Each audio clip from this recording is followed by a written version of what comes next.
Good morning, children.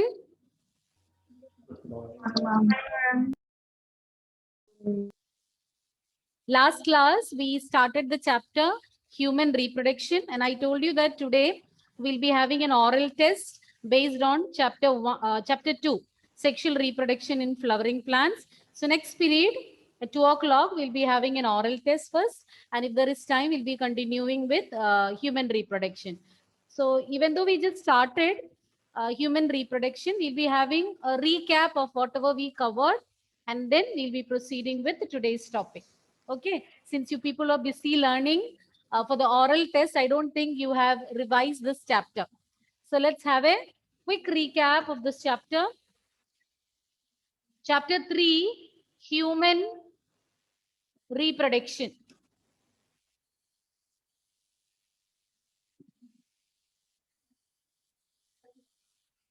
Reproduction, as you know, it's a production of young ones by an organism. It's a process by which living things produce their young ones. It can be either by giving birth or by laying eggs. And if the animals are laying eggs, then you call them as oviparous. And if they give birth to their young ones, you call them as viviparous. And human beings are sexually reproducing and they give birth to their young ones. So we call them as viviparous.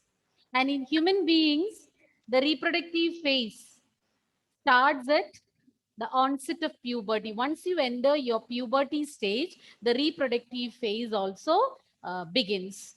And the reproductive phase involves gametogenesis, formation of gametes, insemination. Insemination is the transfer of male gametes into the female reproductive tract.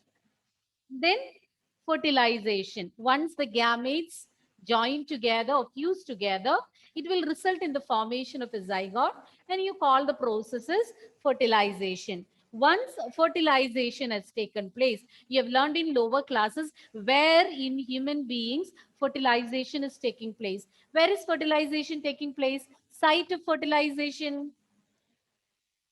Anybody? In human beings, Fallopian tube. yes? Yes, fallopian tube. So fertilization takes place in the fallopian tube or oviduct, and once fertilization has taken place, the zygote will slowly undergo repeated divisions and transform into an embryo, and embryo will slowly move down and it will get implanted on the uterine wall. That is implantation. Gametogenesis. Gametogenesis will be followed by insemination. Insemination will result in fertilization. Once fertilization has taken place, the zygote formed will undergo divisions and develop into embryo. An embryo will go and get implanted on the uterine wall. And once implantation has taken place, now the embryo has to complete a particular period of time inside the womb of the mother. Approximately, you can say 9 months and 1 week. There can be slight variations. And once the period is completed, the baby will be delivered, and you call the process of childbirth is parturition. You'll be learning about all these in detail. And gestation is the time, the period from conception till the delivery. So the time during which the baby is inside the mother's womb, gestation period. And once gestation period is completed, the baby will be delivered. And the placenta also will be delivered along with the baby at the end of gestation period. So each and every step we'll be learning in detail. And we started with the male reproductive system. Male reproductive system consists of paired testes. A pair of testes are present in human male. They are the primary sex organs. Then several ducts are there, accessory ducts. Some associated glands are also there, accessory glands, and external genital organs, external genitalia. So these comprise, all these together form the male reproductive system. Once again, paired testes, accessory ducts, accessory glands, and external genitalia all together form the male reproductive system, and you're going to learn about each one. We'll start with testis, paired testis, and the spelling I told you already.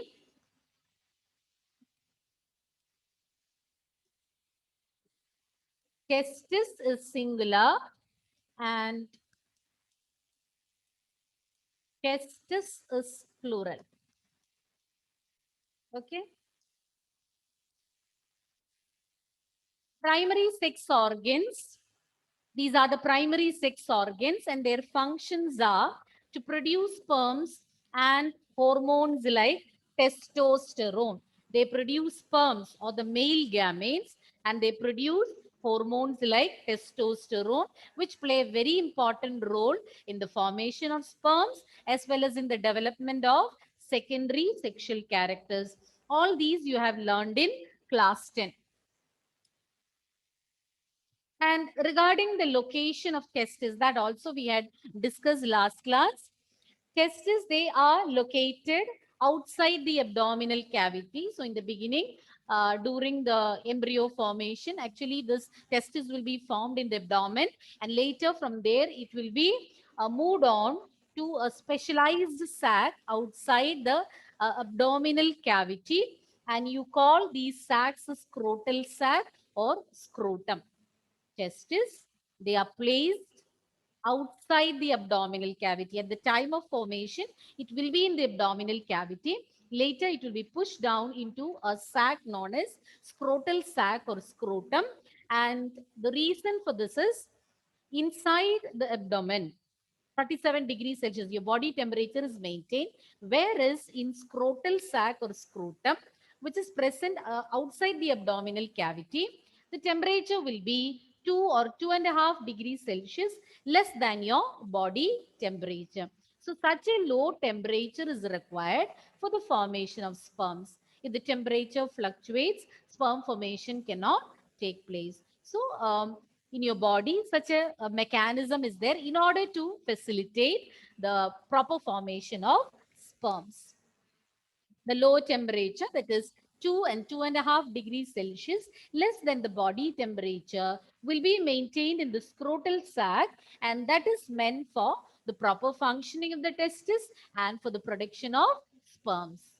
Because at a higher temperature, proper formation of development or the formation of sperms will not take place, and even if they are formed, they may not be healthy. Okay. Now moving on to the next slide. Hope you have got the points. Male reproductive system consists of paired testis, accessory ducts, accessory glands, external genitalia, and testes are the primary sex organs. The two major functions performed by them are production of male gametes or sperms, and also the production of uh, hormones. They have got endocrine functions, and they produce hormones like testosterone. And about the location of the testis, they are placed outside the abdominal cavity in specialized structures or special pouches. You call them a scrotum or scrotal sac, and there is a purpose why these are placed inside the scrotal sac, because here the temperature is 2 to 2.5 degrees Celsius lower than your body temperature. And such a low temperature is essential for the proper uh, development or the proper functioning of testis as well as for the formation of sperms.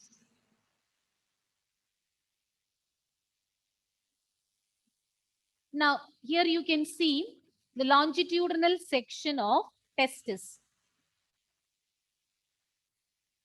Each testis, as you can see in the figure, it's oval in shape, and the dimensions are length of 4 to 5 centimeter and width of 2 to 3 centimeter. Shape is oval, length is between 4 to 5 centimeter, and the breadth or the width is between 2 to 3 centimeter. And as you can see in the picture, in each testis, there'll be some compartments. You can see some compartments like this. See, these are the compartments. Many compartments you can find, and you call these compartments as testicular lobules. These are testicular lobules, and approximately there are about 250 testicular lobules. Each testis is oval in shape, and the length and the width also mentioned. Length is between 4 to 5 centimeter and width is between 2 to 3 centimeter. And inside each testis, you can see so many compartments. And we call these compartments as testicular lobules. Testicular lobules are the compartments found inside the testis, and you can find about 250 testicular lobules. And inside the testicular lobules, you can see some coiled structures. If you examine closely, you can find some coiled structures over there, and these coiled structures you call as seminiferous tubules. So you call them as seminiferous tubules. These coiled structures, what you find inside the testicular lobules, are known as seminiferous tubules. And how many are found in each lobule? 1 to 3 seminiferous tubules can be found in each lobule.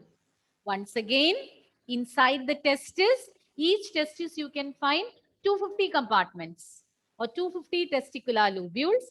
And inside each compartment, you will find 1 to 3 highly coiled seminiferous tubules.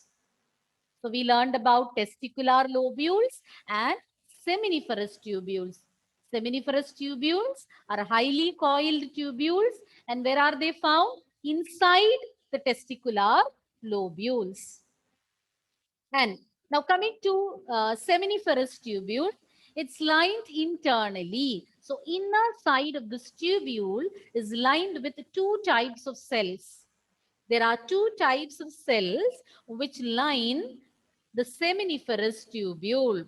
One is spermatogonia. Spermatogonia, or else you can call them as male germ cells. Spermatogonia or male germ cells. Just a minute. Spermatogonia or male germ cells and Sertoli cells. Where do you find them? These spermatogonia and Sertoli cells are found inside the seminiferous tubules. Lining the seminiferous tubules, you can find Sertoli cells and spermatogonia. Okay. Now, spermatogonia or male germ cells, they will undergo meiotic division and result in the formation of spermatozoa or sperms, male gametes. Male gametes are formed from spermatogonia. There are different stages, and they'll pass through these different stages and result in the formation of spermatozoa or sperms. You will learn about the formation of sperms in detail.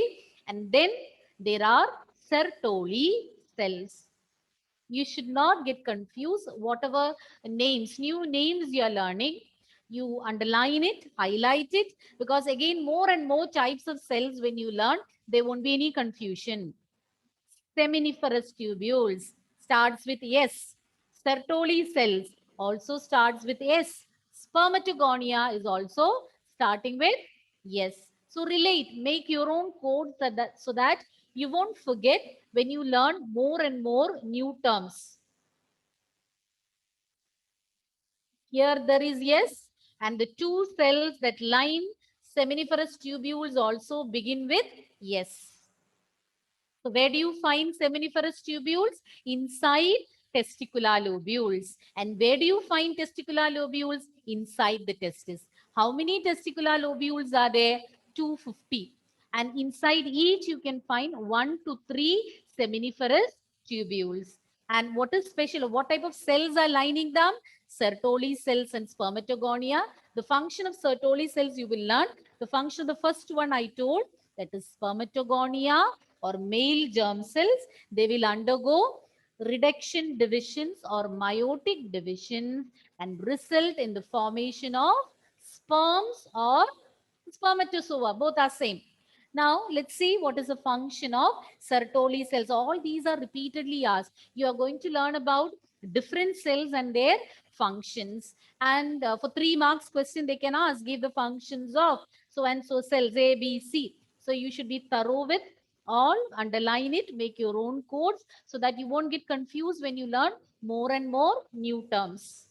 Okay, just like in the previous one I told, no, remember the letter S, seminiferous tubules beginning with S, and the two cells lining them are also starting with S. Sertoli cells, we even call them as supporting cells. Children, when for a particular uh, cell, different names are given, don't think that I will learn just one name. Because in the question paper, we don't know which name they are going to use.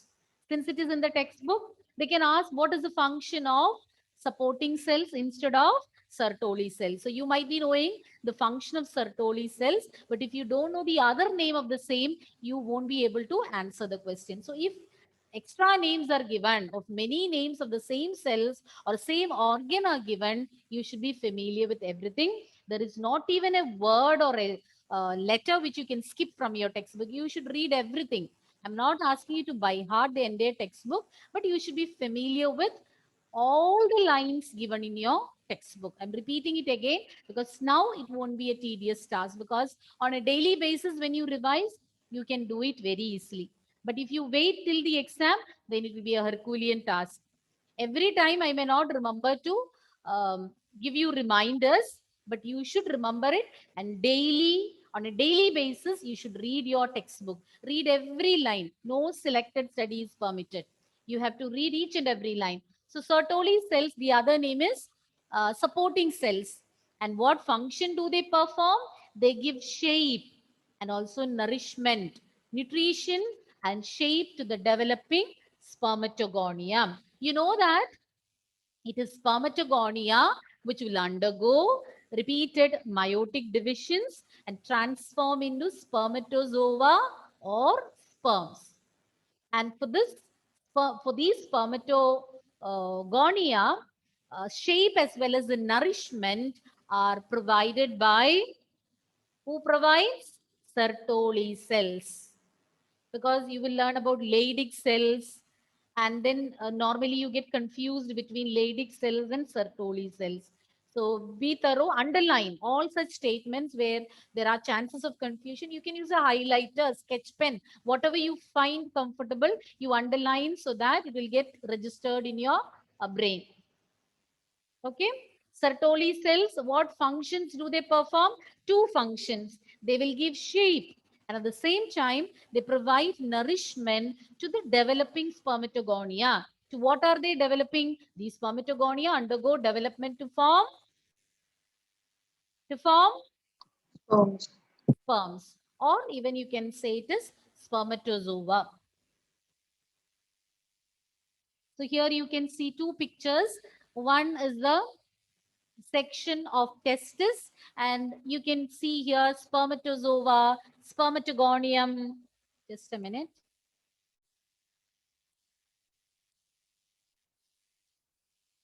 Spermatozoa is the finally formed one in between. So it begins with spermatogonium and it has to pass through different stages, primary, secondary spermatocytes, and finally only spermatozoa will be formed. Spermatid is another stage, spermatogonium, spermatocytes, spermatid, and finally it will change into spermatozoa.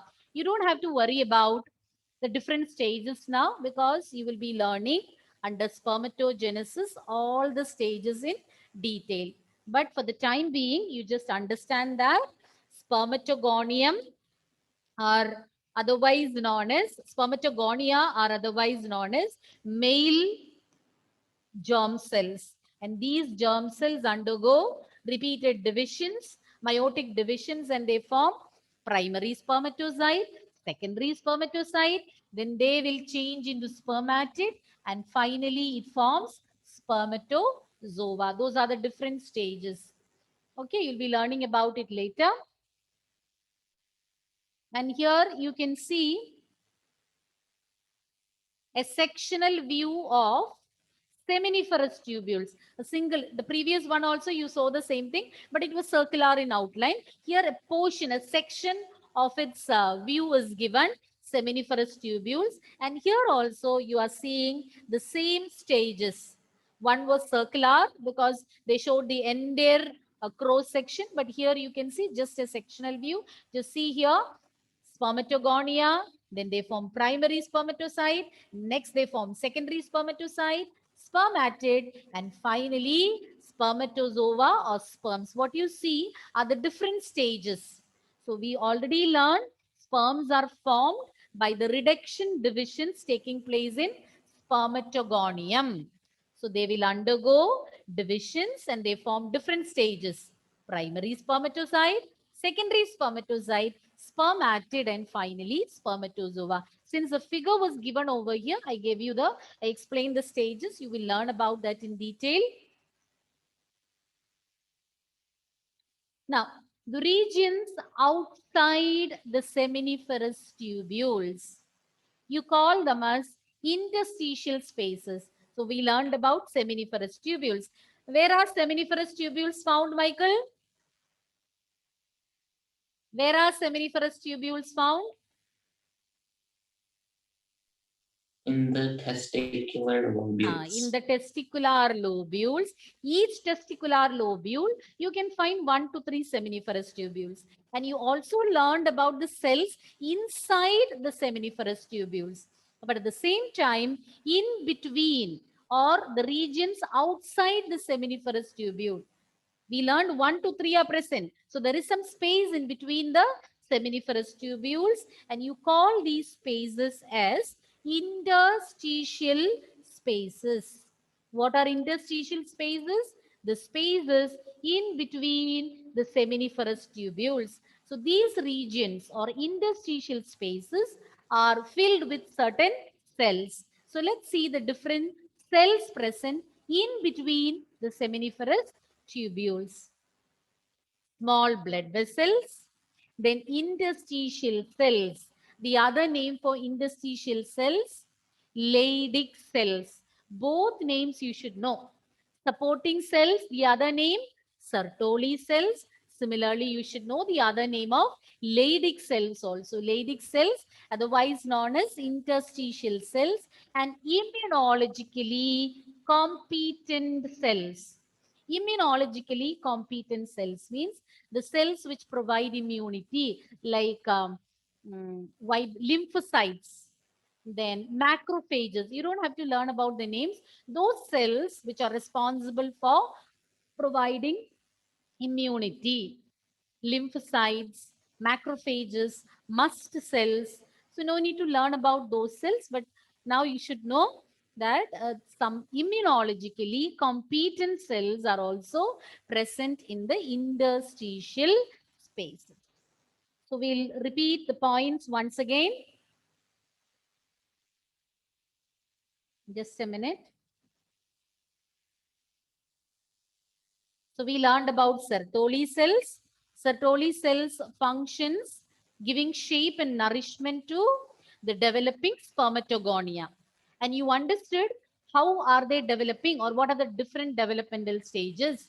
They undergo meiotic divisions and they transform first into primary spermatocyte, secondary spermatocyte, spermatid, and finally spermatozoa. So the nourishment and shape that is provided by Sertoli cells or supporting cells.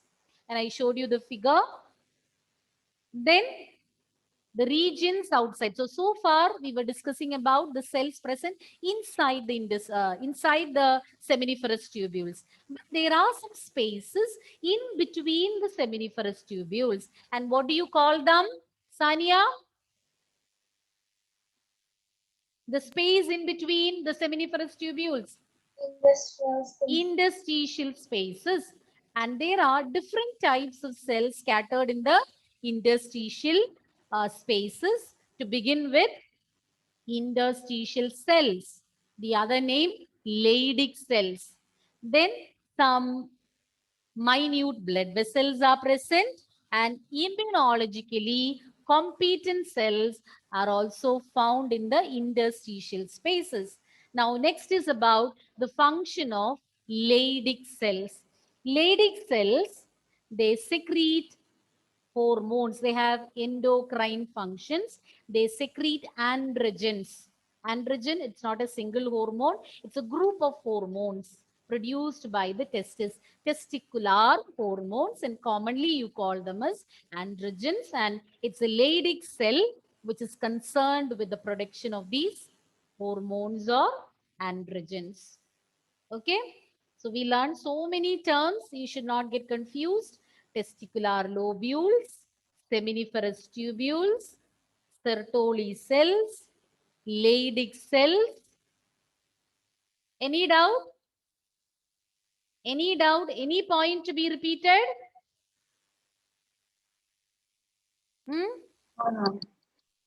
Fine. Okay. So before we proceed to accessory ducts, we'll quickly summarize what we have completed. Who is going to begin? Children, Nia, Anthony, Sharon, Rijas. Okay, Nandana, you can start. Each testis is oval shaped with a length of 4 to 5 centimeters and the width is around 2 to 3 centimeters. Good. Next one. Next one. Tanya. Each testis has about 250 compartments called testicular lobules. What lobules? Testicular lobules. Testicular lobules. Yes. Next. Next. Each lobule contains 1 to 3 seminiferous tubules. Good. Then Gayatri. Each seminiferal tubules are lined with 2 types of cells, male germ cell and the sperm cell. I didn't hear it properly. Repeat. Sertoli cell. And? Sertoli cells. And? Male germ cell. Male germ cell. What is the other name for male germ cells? Spermatogonia. Because why I'm asking this is you're going to learn about spermatid, spermatozoa, spermatocyte. Then you get confused. So spermatogonia. Okay. Other name for male germ cells. And Gayatri, before I ask other person to say, what is the other name for Sertoli cells? Supporting cells. Very good. Okay, Lydia. Seminiferous tubule is lined by Sertoli cells and spermatogonia. You didn't hear what Gayatri said? She told the same point. Now give me the function of spermatogonia. What is its function? Nourishment and Spermatogonia. Who can help nourishment. us? No, spermatogonia has got some other function. Nourishment is done by yet another cells. Who will help her? Who can? Nobody is ready to help her. Meiosis. It undergoes meiotic divisions and form male germ cells. Lydia, repeat. Undergoes meiosis and form Meiotic male germ division. Mitosis and meiosis you have learned, no? It undergoes reduction division or meiotic division and forms male germ cell. male germ cell. And you were saying about the function of some other cell. That function also you say? Sertoli cell. It gives What is its function? shape and nourishment. To?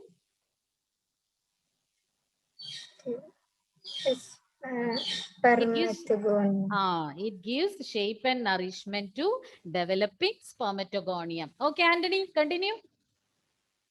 The region outside the seminiferous tubule contain small blood What do you vessels. call it? What do you call it? Interstitial space. Interstitial spaces. What are present there? What are the cells present over there? Interstitial cells. Okay, good. Then? Immunological component cell. Louder? First Immunology. one I heard, interstitial cells. Then second and third. Leading cells.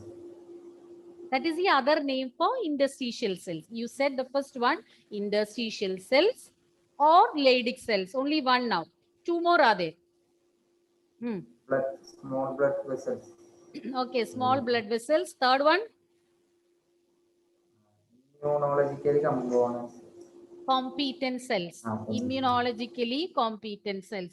Now, without referring the book, you say. You are Region- reading no now. Now you should not look anywhere. Just face me and answer. Regions of outside the seminiferous tubules contain small blood vessels Hmm. and interstitial cells and Or Leydig cells and one more. immunologically competent. Very good. Immunologically competent cells. And we learned about the function of which cells? Leydig cells. So next person can say the function of Leydig cells. Leydig cells secrete testicular hormones or androgens. Okay, good. Any doubt? Those who did not answer, I think you might have understood. No doubts, Ravidur? No, Do ma'am. you have no doubt? Give me the difference in the function of Sertoli and Leydig cells. How do they differ in their function? Leydig cells and Sertoli cells. You said you have no doubt. Leydig cells secrete androgens. Okay. And Sertoli? They give shape and nourishment to the developing spermatogonia. Good. Okay, we'll continue. So we have completed the first part, that is paired testes. We have completed. Now we are moving on to the second part of male reproductive system, that is accessory ducts. There are several ducts associated with the male reproductive system, and these ducts are very essential for the transport of sperms. It includes rete testis. As I told, we are learning so many new names. Underline it. You say it in your mind several times so that you won't get confused. Rete testis, vasa efferentia, epididymis, and vas deferens. Okay, I'll tell these terms once again. So before that, here you have seen two terms, vasa efferentia and vas deferens. Vasa efferentia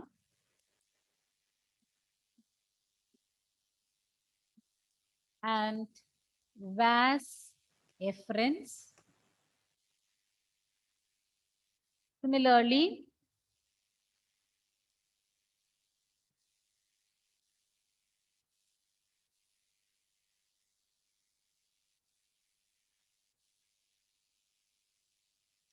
vas vasa differentia and vas deferens. Okay, so singular and plural. Vasa efferentia is plural. Vas efferens is singular. Similarly, vasa differentia is plural and vas deferens is singular. Okay. Vasa efferentia, vasa differentia, both are plural. But vas deferens and vas efferens singular. Singular terms. Okay. Both of them are tubules. Some ducts are tubules, and we will see the functions of each of these tubules, but be familiar with these terms. Spellings also you should be thorough. Vasa efferentia, vasa differentia, vas efferens, vas deferens. Okay. Confusing? Is it confusing? Vasa, see, vasa, we are just extending, no? You have to when you add that A, it is plural. Vasa efferentia. That word is a little longer. So that is plural. Vas difference you feel when compared to Vasa differentia and vas difference, which is a longer term, Vasa differentia. So the longer one is plural. When you say which seems to be shorter, it is singular. Okay. Make some codes on your own. Otherwise, definitely you will get confused.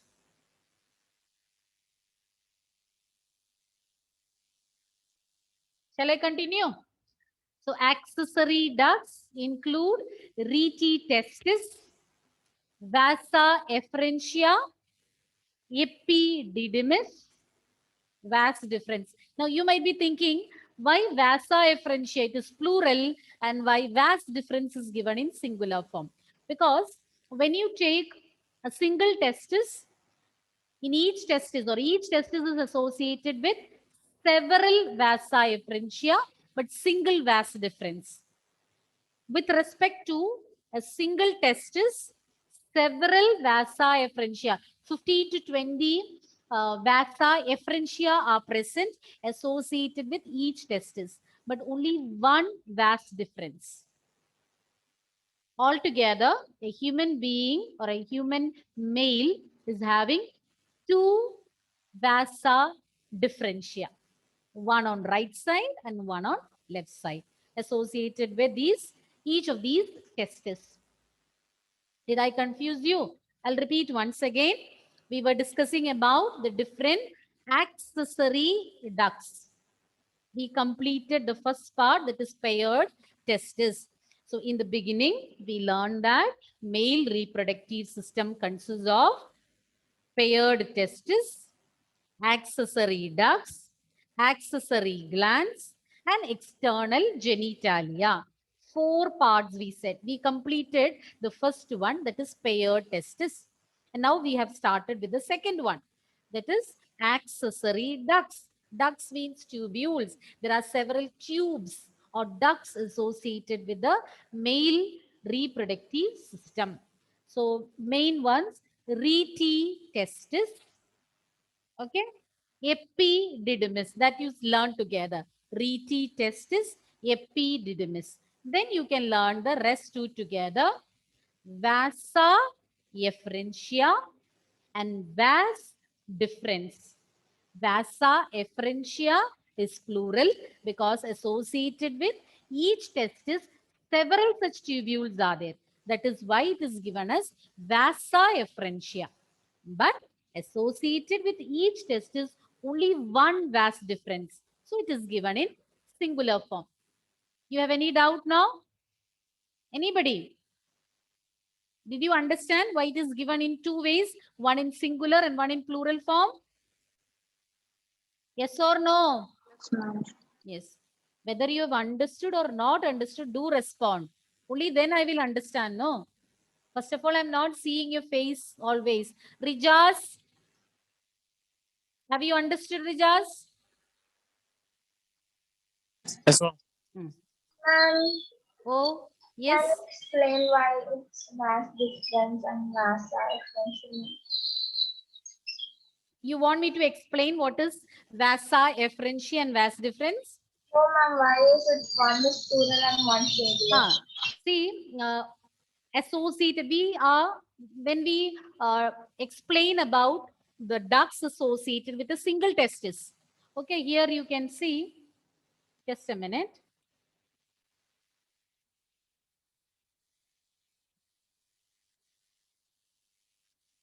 See, here you can find two testes. So when we are explaining about, or when we discuss about a single testis or the ducts associated with the single testis, only one vas difference. As you can see in the figure, there is only one vas difference, but several vasa efferentia there. That is why this one is given in plural and this is given in singular. Okay, a human male is having only two vasa efferentia. Here one, sorry, vas differentia. Here one and here the second one. Right side and left side. So when we speak about a single testis, the glands, sorry, the ducts associated with a single testis, you can say vas deferens. Okay, this particular tube that is known as vas deferens. But here you can see so many tubules are there. So you call it as vasa efferentia. Okay, Sanya? Yes, sir. Okay.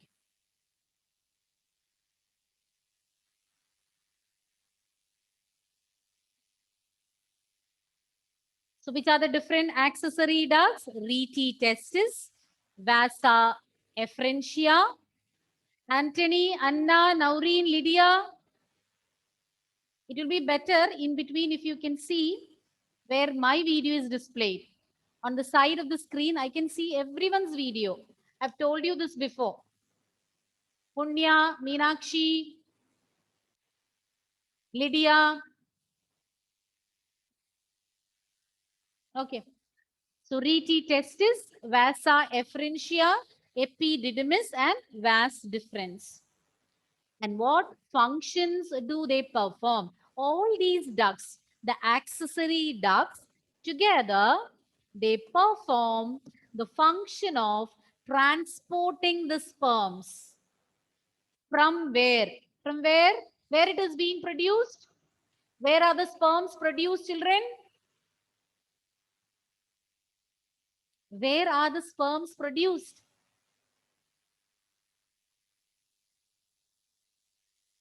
Nobody? Testis.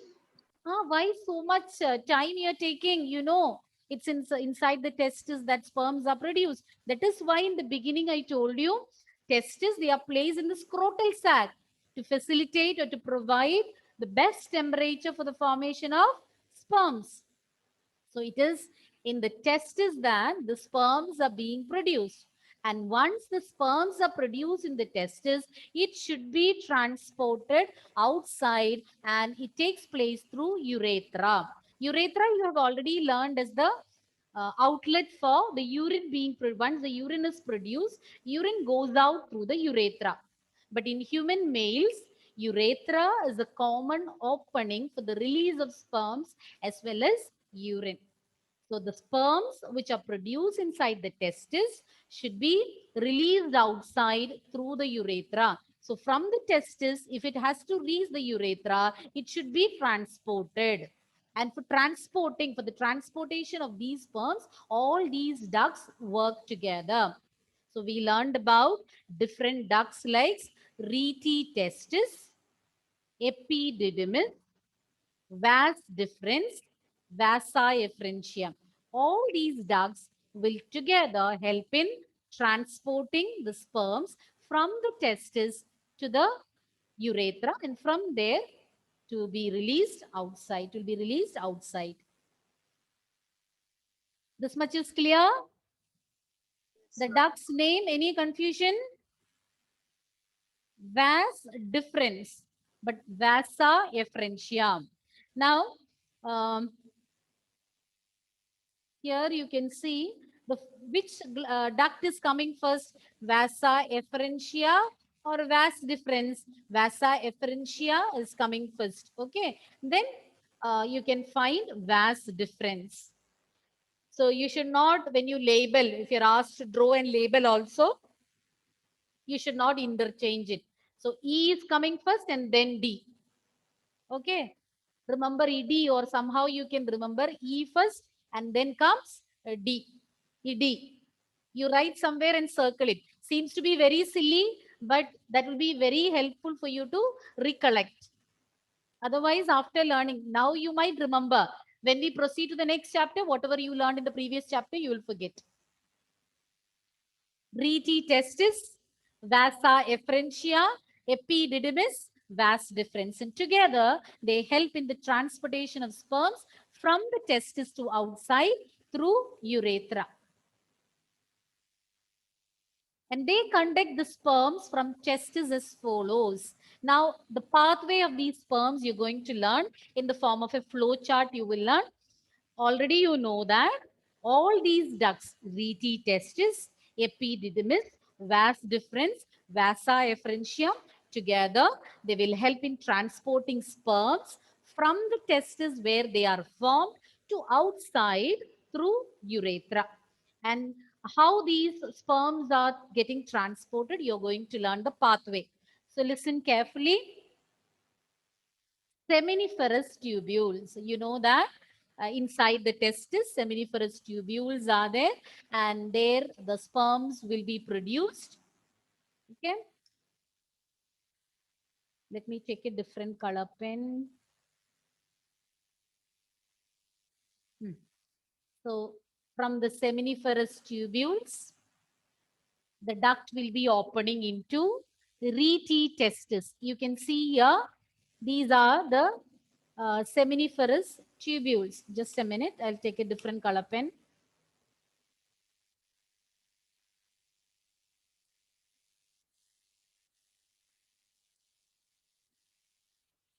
Okay, so here you can find seminiferous tubules there. Seminiferous tubules you can find inside the testicular lobules. And here you can see a network of tubules with irregular cavities, which you call it as rete testis.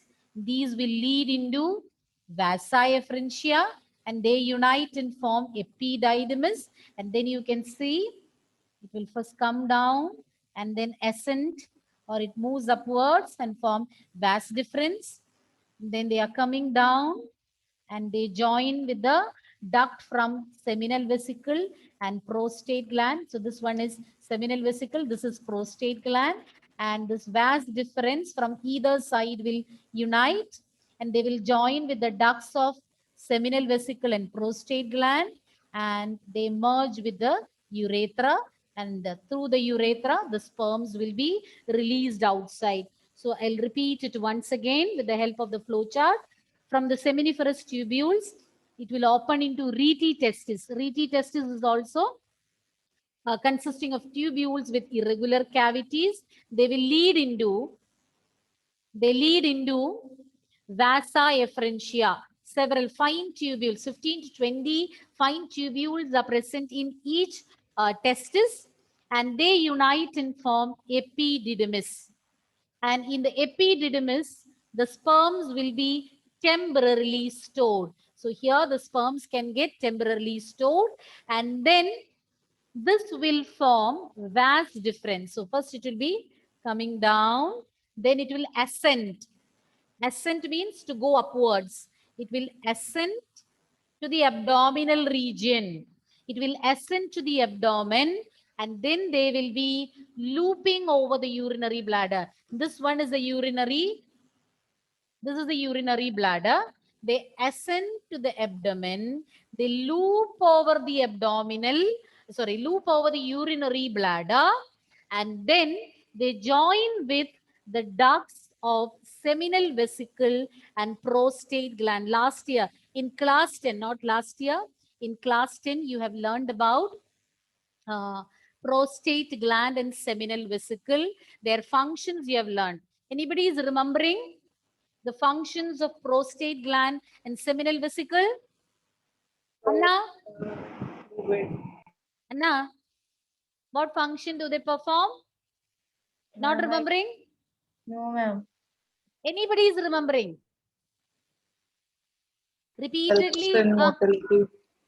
Provides motility, helps in its movement, and also provides, starting with the N. Nourishment. Provides nourishment and also lubricates and or helps in its movement or helps in its locomotion. So here once again I will say, from the seminiferous tubules, it will open into rete testis. Rete testis is a network of tubes having irregular cavities, and rete testis will lead into vas efferentia, and vas efferentia will lead into epididymis, and epididymis, you can see it is ascending to the abdomen, and once it reaches the urinary bladder, it will loop over the urinary bladder, and then they will join with the ducts of seminal vesicle and prostate gland. They join with that, and then they merge with, or they form a common duct. they'll form a common ejaculatory duct, that is vas deferens and the ducts of seminal vesicle and prostate gland. So these three together join and form a common ejaculatory duct which will merge with the urethra, and through the urethra there is an opening. At the tip of the urethra there is an opening. You call it as urethral meatus, and through the urethral meatus it will be released outside. So sperms from the seminiferous tubules enter into rete testis. From there they enter vas differentia. From there they move to epididymis, then to vas deferens, and finally to the common ejaculatory duct, then urethra, and finally urethral meatus. You want me to repeat again? You want me to repeat again? Yes, ma'am. Okay. So we will see how these tubes are joining and conducting the sperms from testis to urethra. So seminiferous tubules. Just when I am explaining, you see the figure also. So seminiferous tubules will open into rete testis. Rete testis is a network of tubules with irregular cavities. From there, they will lead to vasa efferentia. That is also a network of tubules. 15 to 20 tubules are there, and they unite and form epididymis. And epididymis, first you can see it's coming down. Epididymis is coming down, and then they will ascend or move upward till the abdomen. And once they reach the urinary bladder, they will loop over the urinary bladder, and they will join with the ducts of seminal vesicle and prostate gland, and they form a common ejaculatory duct which will join with the urethra, and urethra opens out by urethral meatus. Okay. Next period, I'll repeat again if you haven't understood. So quickly tell me which are the different accessory ducts. Donna, names of different accessory ducts. Rete testis, vas efferentia, epididymis, and vas deferens. Good. So these are the 4 accessory ducts, and how they are conducting the sperms and how they are forming a continuous pathway. We'll discuss again next class. Okay. And be prepared for the oral test. Half of the time I'll take for oral test, and remaining time we can continue with the portions. Okay. Don't be absent next period. So thank you, children. See you next class.